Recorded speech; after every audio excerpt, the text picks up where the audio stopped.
It'll be tough.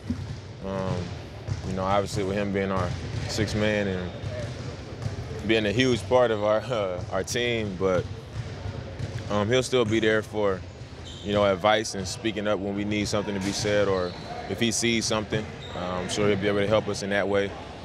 But we've been in a position where we needed guys to come in and step up, and this is another one of those situations. What do you look for most tonight to come off the bench and get that spark? If I had to say somebody off the top of my head, I'd probably say Will, because every time Will's been out there, he's been productive, especially in this series, and I know that he has the confidence to do so.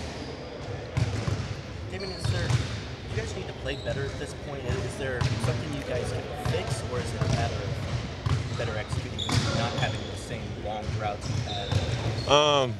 I think both games in the second quarter we let the game kind of get away from us, with huge runs, and we got to play with that same focus and that same mentality as we do in the second half, both games, and I think we will. But it has to happen right now, because I'm sure that they're thinking that, if we can just get game 3, that's probably what's on their minds. And we just got to come out and play harder, play with more of an attitude about ourselves that we can get it done. You guys went down a couple times in the Houston series. Almost a lot of those games, you're able to come back. Why has it been more difficult to come back against the Spurs? I think because the Spurs, they're consistent with their execution. They're consistent with the level that they play at. A lot of teams aren't able to sustain that level of play, and they have been able to. And at the times where we haven't played at the level that we need to against them, they've taken advantage of it, and that's a lot of times where the game's gotten away from us.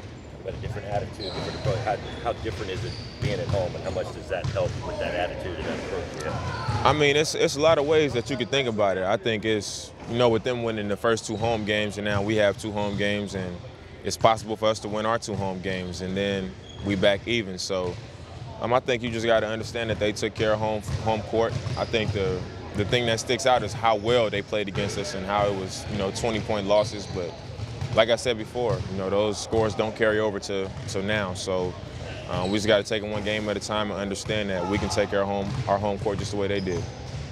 Damian, in game 3 of the last series, the Rockets were able to come out and kind of take the crowd out of it early. Is that something you guys need to be mindful of tonight, or obviously you don't want to let them get on top of the games, but do you need to give the crowd something to cheer about? I think the first 2 games we did play good first quarters. I think it was the second quarter that really killed us, and I think with our crowd behind us, in the first quarter, I think we'll have a lot more energy about us. Hopefully we'll see a lot more shots fall, but being at home doesn't mean that we're going to be more successful. So we got to fix some things with ourselves as far as our energy and just understanding that they've gone on huge runs in the second quarter, and we got to just be mindful of that.